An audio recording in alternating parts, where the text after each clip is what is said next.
Assalamualaikum viewers, hope you all are well and doing good. So today the topic of our discussion is shell, subshell and electronic configuration.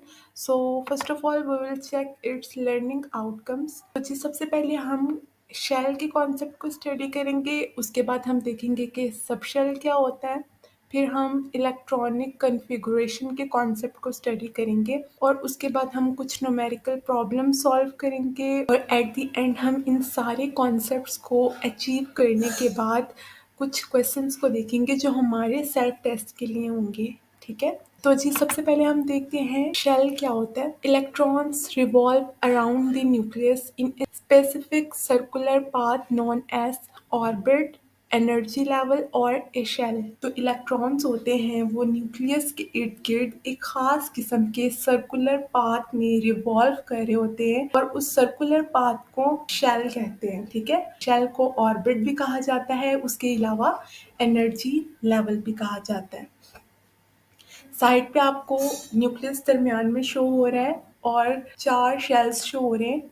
तो सबसे जो पहला shell है उसे के से रिप्रेजेंट किया जाता है, जो सेकंड शेल होता है उसे एल से रिप्रेजेंट किया जाता है, जो थर्ड वन होता है उसे एम से रिप्रेजेंट किया जाता है और जो लास्ट फोर्थ वन होता है उसे एन से रिप्रेजेंट किया जाता है।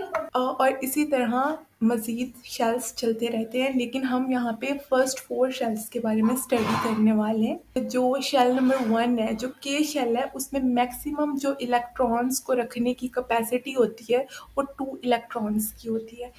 बिल्कुल इसी तरह एल में 8 इलेक्ट्रॉन्स की कैपेसिटी होती है, एम में 18 इलेक्ट्रॉन्स की कैपेसिटी होती है और जो एन होता है उसमें 32 इलेक्ट्रॉन्स की कैपेसिटी होती है। A subshell is a subdivision of electron shells separated by electron orbitals. जो सबशेल होता है वो इलेक्ट्रॉन शेल्स की सब डिवीजन होती है। एक तो शेल होता है, शेल को भी मजीद अगर डिवाइड करें तो सबशेल्स बनते हैं। इनको इलेक्ट्रॉन ऑर्बिटल्स के थ्रू सेपरेट किया जाता है। सबशेल्स को लेबल किया जाता है एस से, पी से, डी से एंड एफ और मज़ीद आगे सबशेल्स चलते रहते हैं। लेकिन यहाँ पे हम फर्स्ट 4 सबशेल्स के बारे में स्टडी करने वाले हैं क्योंकि कॉमनली यही सबशेल्स यूज़ होते हैं। पहला जो सबशेल होता है उसमें मैक्सिमम 2 इलेक्ट्रॉन्स पाए जाते हैं। जो सेकंड सबशेल होता है उसमें 6 इलेक्ट्रॉन्स पाए जाते हैं। जो डी सबशेल होता है उसमें 10 इलेक्ट्रॉन्स पाए जाते हैं और जो एफ सबशेल होता है उसमें 14 इलेक्ट्रॉन्स पाए जाते हैं। अच्छा, नेक्स्ट अब आप देखने वाले हो कि सबशेल्स को शेल्स के अंदर किस तरह अरेंज किया जाता है। ऊपर आपको एक एटम नज़र आ रहा है जिसके दरमियान में न्यूक्लियस है और उसके गिर्द 4 शेल्स मौजूद हैं और इनके नेम्स आप पीछे पढ़ चुके हो। ऊपर तो आपको शेल्स शो हो रहे हैं, अब ये जो नीचे आपको इन लोगों ने दिखाए हुए हैं ये ऑर्बिटल्स हैं। ठीक है, फर्स्ट पे आपको के शेल शो हो रहा है। के शेल में सिर्फ और सिर्फ एस सबशेल पाया जाता है। ठीक है, तो एस सबशेल में आप पीछे पढ़ चुके हो कि मैक्सिमम कितने इलेक्ट्रॉन्स पाए जाते हैं, 2 इलेक्ट्रॉन्स। और आप पीछे ये भी पढ़ चुके हो कि के शेल में भी मैक्सिमम 2 इलेक्ट्रॉन्स ही पाए जाते हैं। सबशेल में भी 2 इलेक्ट्रॉन्स और शेल में भी 2 इलेक्ट्रॉन्स। नेक्स्ट हम देखते हैं सेकंड शेल जिसका नेम है एल शेल। तो यहाँ पर माइंड में रखने वाली बात ये है कि एल सबशेल में 2 सबशेल्स पाए जाते हैं। एल शेल में मैक्सिमम 8 इलेक्ट्रॉन्स को रखने की कैपेसिटी होती है। अब हमने जब इसकी सब डिवीजन की तो ये आगे 2 सबशेल्स में डिवाइड हो गया, एस और पी में। एस के अंदर मैक्सिमम 2 इलेक्ट्रॉन्स पाए जाते हैं जबकि पी सबशेल के अंदर मैक्सिमम 6 इलेक्ट्रॉन्स की कैपेसिटी होती है। पी में 6 और एस के अंदर 2, तो ये टोटल कितने हो गए, 8 इलेक्ट्रॉन्स। तो इट मीन्स हमारा एल शेल भी कंप्लीट हो गया। अब थर्ड शेल है एम शेल। एम शेल में मैक्सिमम 3 सबशेल्स पाए जाते हैं, एस, पी और डी। एम शेल में मैक्सिमम 18 इलेक्ट्रॉन्स होते हैं। अब आगे हम देखेंगे कि 18 इलेक्ट्रॉन्स सबशेल्स में किस तरह अरेंज किए गए हैं। तो एस के अंदर 2 इलेक्ट्रॉन्स होते हैं, मैक्सिमम 2 आ गए। नेक्स्ट पी में मैक्सिमम 6 इलेक्ट्रॉन्स की जगह होती है और डी सबशेल में मैक्सिमम 10 इलेक्ट्रॉन्स की कैपेसिटी होती है। अब 10 + 6 + 2 18 हो गए। तो हमारा जो एम शेल है ये भी कंप्लीट हो गया। अब नेक्स्ट हम चलते हैं फोर्थ एंड फाइनल शेल की तरफ, जो कि है एन शेल। अब एन शेल में आप लोग पढ़ चुके हो कि मैक्सिमम 32 इलेक्ट्रॉन्स की कैपेसिटी होती है और एन शेल में मैक्सिमम जो सबशेल्स पाए जाते हैं वो होते हैं 4, S, p, D and F. S के अंदर मैक्सिमम 2 इलेक्ट्रॉन्स है, उसके बाद पी में मैक्सिमम 6, डी में मैक्सिमम 10 और एफ के अंदर मैक्सिमम 14 इलेक्ट्रॉन्स पाए जाते हैं। अब अगर आप इनका सम करें तो टोटल नंबर ऑफ इलेक्ट्रॉन्स 32 मिलेंगे, जो कि एन शेल की मैक्सिमम कैपेसिटी है। आई होप कि आपको शेल्स और सब शेल के बीच डिफरेंस का भी पता चल गया और आपको ये भी आइडिया हो गया होगा कि शेल्स किस तरह अरेंज किए गए हैं। अब हम देखते हैं कि इलेक्ट्रॉनिक कन्फिगुरेशन क्या होती है।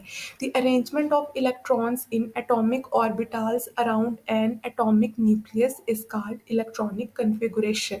एक एटॉमिक न्यूक्लियस के इर्द गिर्द एटॉमिक ऑर्बिटल्स के अंदर जो इलेक्ट्रॉन्स की अरेंजमेंट होती है उसको इलेक्ट्रॉनिक कन्फिगुरेशन कहा जाता है। इन शॉर्ट एक न्यूक्लियस है, न्यूक्लियस के इर्द गिर्द शेल्स थे। शेल्स को जब हमने सब डिवाइड किया तो वो सब शेल्स बन गए और सब शेल्स जो थे वो शेल से किस तरह सेपरेट हुए, एटॉमिक ऑर्बिटल्स के थ्रू। अब उन एटॉमिक ऑर्बिटल्स के अंदर इलेक्ट्रॉन्स की जो अरेंजमेंट थी उसको इलेक्ट्रॉनिक कन्फिगुरेशन कहा जाता है। और एटॉमिक ऑर्बिटल्स कौन से हुए, S subshell, P subshell, D subshell and F subshell. अब नीचे आप देखिए कि इलेक्ट्रॉनिक कन्फिगुरेशन को लिखा किस तरह जाता है। Firstly shell number or number of energy level will be written such as 1 2 3।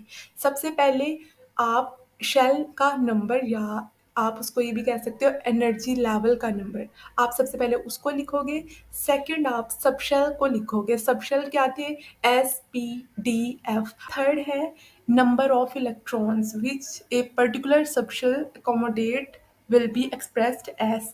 Third पे आप ये लिखोगे कि उस सबशेल के ऊपर इलेक्ट्रॉन्स की कितनी अमाउंट मौजूद है, मतलब टोटल नंबर ऑफ इलेक्ट्रॉन्स उस सबशेल में कितने, जैसे एस में 2, पी में 6, टी में 10 एंड एफ में 14 इलेक्ट्रॉन्स शो है। नीचे आप एक इलेक्ट्रॉनिक कन्फिगुरेशन देख सकते हो, इसकी अरेंजमेंट किस तरह होगी वो हम आगे न्यूमेरिकल प्रॉब्लम्स को सॉल्व करते हुए चेक करेंगे तो आपको अच्छे से आइडिया हो जाएगा। या आप नेक्स्ट देखिए कि एटॉमिक ऑर्बिटल्स एक्चुअली में थे क्या, जिनकी इलेक्ट्रॉनिक कन्फिगुरेशन की डेफिनेशन में बात की जा रही है। यहाँ पर आपको के शेल में ये लाइन शो हो रही है, ये एटॉमिक ऑर्बिटल है, ठीक है। एल शेल के अंदर ये आपको 2 ऑर्बिटल्स शो हो रहे हैं, एम शेल में आपको 3 ऑर्बिटल्स शो हो रहे हैं और फोर्थ एंड एन शेल में आपको 4 ऑर्बिटल्स शो हो रहे हैं। इनके अंदर अब जिस तरह इलेक्ट्रॉन्स को अरेंज किया गया है उनकी मैक्सिमम कैपेसिटी के हिसाब से इस अरेंजमेंट को क्या कहा जाता है, इलेक्ट्रॉनिक कन्फिगुरेशन, ठीक है। अब नेक्स्ट हम न्यूमेरिकल प्रॉब्लम सॉल्व करते हैं। तो सबसे पहले प्रॉब्लम है कि right the electronic configuration of an element having 11 electrons. तो सबसे पहले तो आप ये देखिए कि सोडियम का जो एटॉमिक नंबर होता है वो होता है 11। तो आइए इसको सॉल्व करते हैं। सबसे पहले तो आप समझने के लिए साइड पे एटम का स्ट्रक्चर देखिए। सबसे पहले है के शेल। के शेल में मैक्सिमम 2 इलेक्ट्रॉन्स पाए जाते हैं। ये माइंड में रखिए कि हमें 11 इलेक्ट्रॉन्स को फिल करना है और उन 11 इलेक्ट्रॉन्स को देखते हुए हमें इसकी इलेक्ट्रॉनिक कन्फिगुरेशन बनानी है। यहाँ पर स्केच में आपको जस्ट शेल्स शो हो रहे हैं। के में मैक्सिमम 2 होते हैं, आपने 2 अरेंज कर दिए। एल में मैक्सिमम 8 इलेक्ट्रॉन्स होते हैं तो हमने 8 इलेक्ट्रॉन्स अरेंज कर दिए। और थर्ड जो शेल है उसमें मैक्सिमम 10 इलेक्ट्रॉन्स की कैपेसिटी होती है, लेकिन हमारे पास 11 इलेक्ट्रॉन्स हैं तो 8 और 2 10 हो गए, तो अब हमारे पास सिर्फ एक इलेक्ट्रॉन बचा।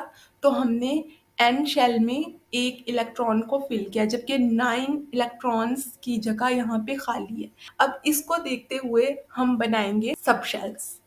तो अब आप लेफ्ट साइड पे देखिए, सबसे पहले जो के शेल होता है उसमें मैक्सिमम एक ही सबशेल पाया जाता है जो कि होता है एस सबशेल। यहाँ पर आपको शो हो रहा है 1s। बेसिकली जो 1 है ये एनर्जी लेवल है उसको शो करता है, मतलब शेल के नंबर को। और जो 7 आपको स्मॉल s शो हो रहा है ये होता है सबशेल।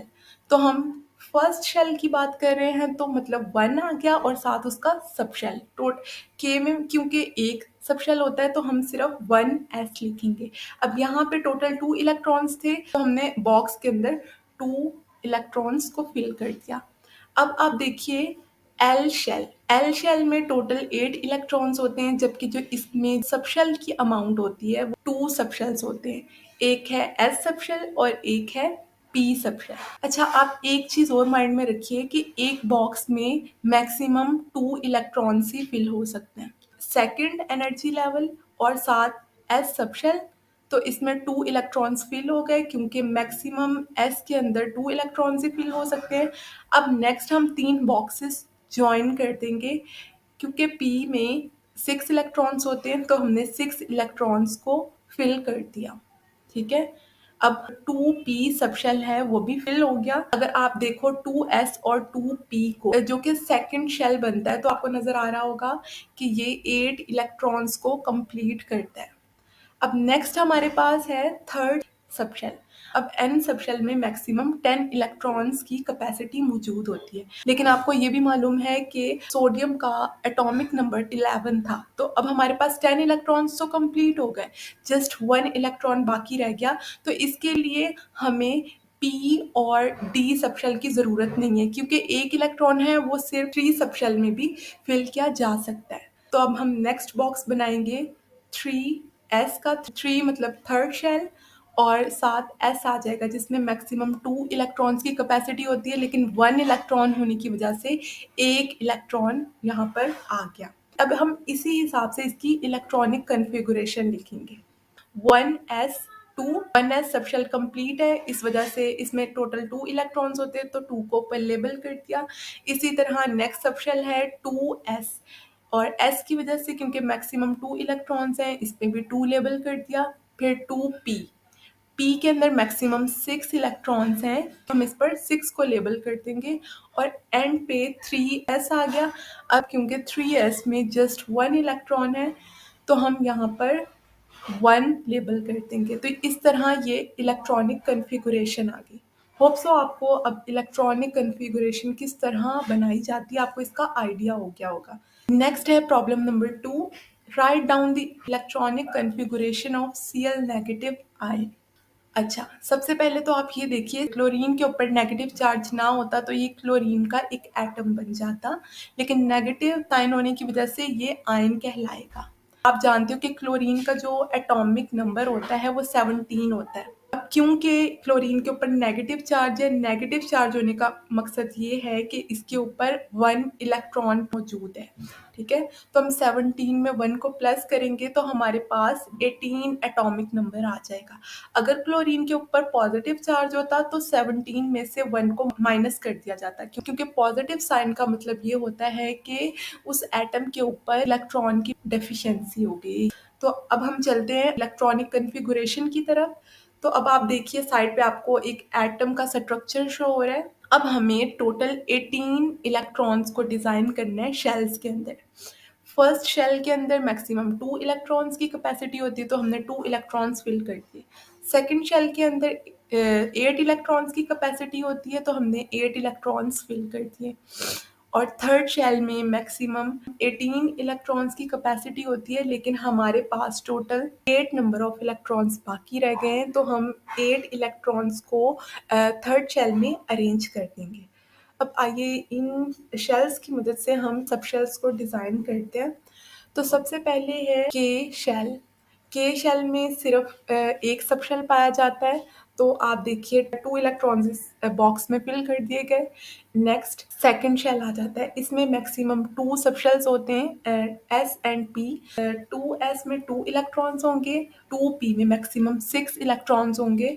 2p सब शेल को भी मैक्सिमम अमाउंट तक फिल कर दिया गया। अब हमारे पास रह गए हैं टोटल 8 इलेक्ट्रॉन्स। थर्ड शेल में 3 सबशेल्स पाए जाते हैं, लेकिन यहाँ पर हम देखेंगे कि इलेक्ट्रॉन्स की अमाउंट कितनी है। तो सबसे पहले हम थर्ड शेल का फर्स्ट सबशेल फिल करेंगे। तो 3s में 2 इलेक्ट्रॉन्स फिल कर दिए गए। नेक्स्ट है 3p सबशेल। p सबशेल में क्योंकि मैक्सिमम 6 इलेक्ट्रॉन्स आ जाते हैं तो 3p सबशेल को भी फिल कर दिया गया मैक्सिमम अमाउंट तक। अब हमें यहाँ पर 3d शेल को डिजाइन करने की जरूरत नहीं है क्योंकि हमारे पास मजीद इलेक्ट्रॉन्स नहीं है। इसी की हेल्प से हम इलेक्ट्रॉनिक कन्फिगुरेशन को लिखेंगे। तो सबसे पहले आ जाता है 1s2, फिर आ जाता है 2s2, फिर आ जाता है 2p6 और फिर आ जाता है 3s2 और एट द एंड 3p6। तो इस हिसाब से क्लोरीन आयन की इलेक्ट्रॉनिक कन्फिगुरेशन डिज़ाइन हो गई। अब नेक्स्ट देखते हैं हम problem number 3। An element has 5 electrons in M shell, find out its atomic number. यहाँ पर वो बता रहा है कि एक एलिमेंट है जिसका एम शेल जो कि थर्ड शेल होता है उसमें 5 इलेक्ट्रॉन्स मौजूद है। अब वो आपसे ये पूछ रहा है कि इस एलिमेंट का एटॉमिक नंबर फाइंड करके बताओ।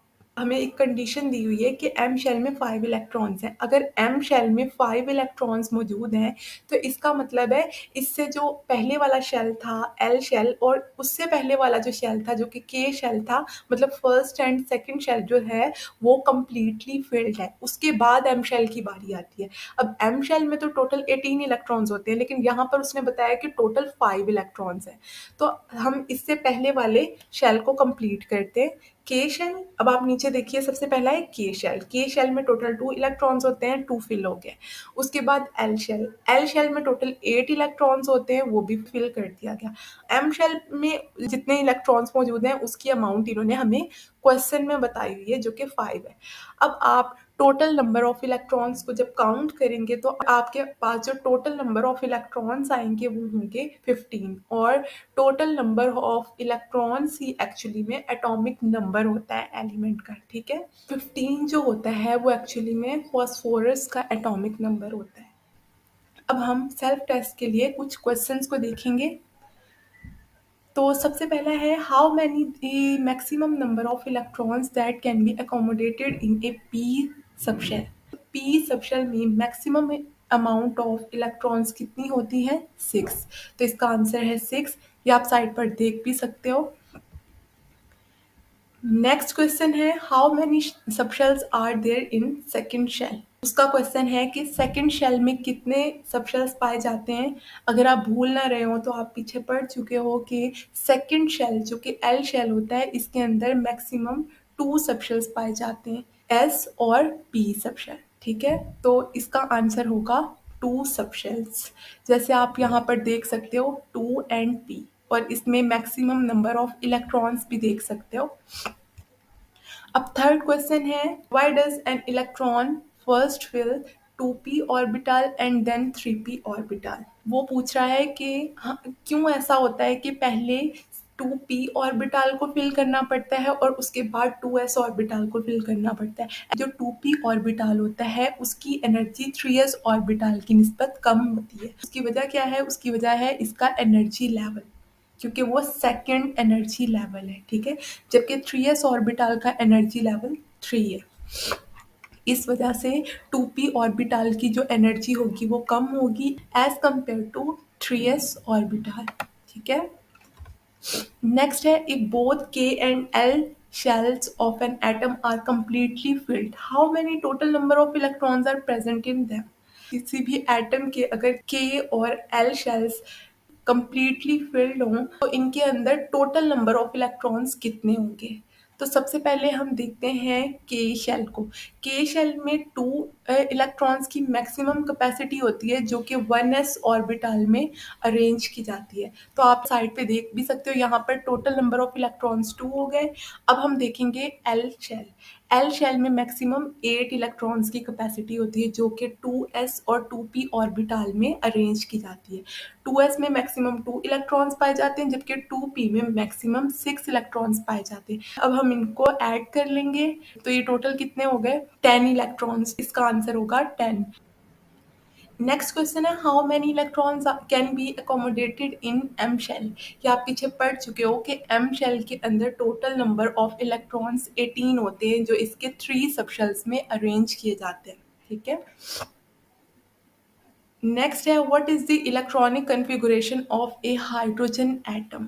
आपको सबसे पहले मालूम होना चाहिए कि हाइड्रोजन एटम में कितने नंबर ऑफ इलेक्ट्रॉन्स पाए जाते हैं, या आप ये कह सकते हो कि इस हाइड्रोजन एटम का एटॉमिक नंबर कितना होता है।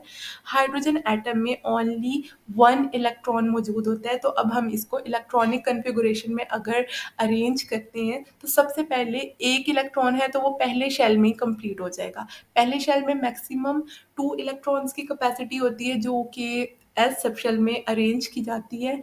तो आप देखो 1, क्योंकि फर्स्ट एनर्जी लेवल है इस वजह से हम 1 लिखेंगे, साथ इसके एस आ जाएगा जो कि सबशेल को शो करता है, और इसके ऊपर मैक्सिमम अमाउंट ऑफ इलेक्ट्रॉन 1 आएगा। 1s1 हाइड्रोजन एटम की इलेक्ट्रॉनिक कन्फिगुरेशन होगी। नेक्स्ट है what is the atomic number of phosphorus, write down it's electronic configuration. अगर आप पीरियोडिक टेबल को चेक करो तो एटॉमिक नंबर ऑफ फॉस्फोरस जो है वो 15 होता है। तो इसकी इलेक्ट्रॉनिक कन्फिगुरेशन कुछ इस तरह होगी: 1s2, 2s2, 2p6, 3s2 and 3p3। पीछे आप न्यूमेरिकल प्रॉब्लम्स में इलेक्ट्रॉनिक कॉन्फ़िगरेशन को किस तरह डिज़ाइन किया जाता है आप देख चुके हो। तो यहाँ पर मुझे स्केच बनाकर इसकी इलेक्ट्रॉनिक कॉन्फ़िगरेशन को लिखने की आई होप ज़रूरत नहीं है।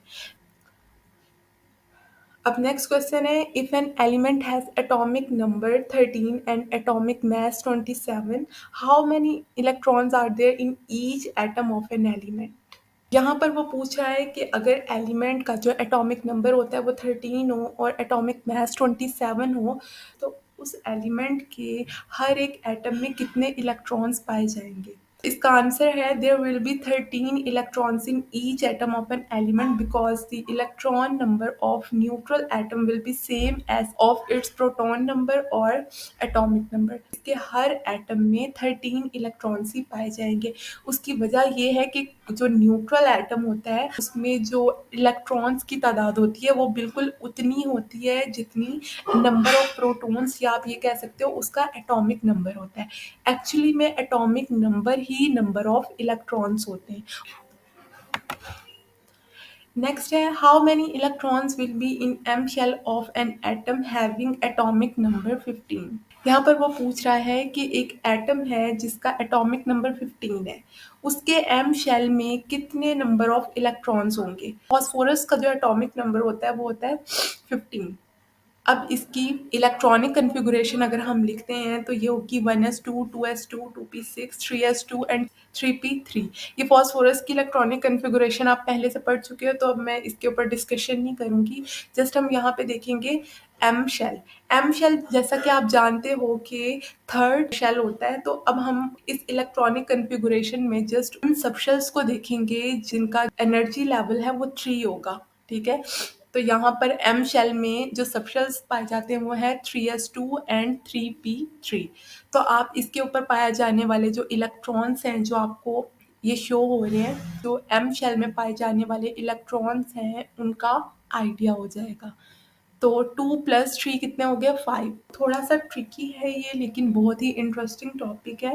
होप सो आपको समझ आई होगी। अगर आपको किसी चीज़ की समझ नहीं आती है तो आप मुझे कमेंट बॉक्स में क्वेश्चन कर सकते हैं, मैं आपको उसका आंसर ज़रूर दूंगी। ख्याल रखिएगा अपना। अल्लाह हाफिज़।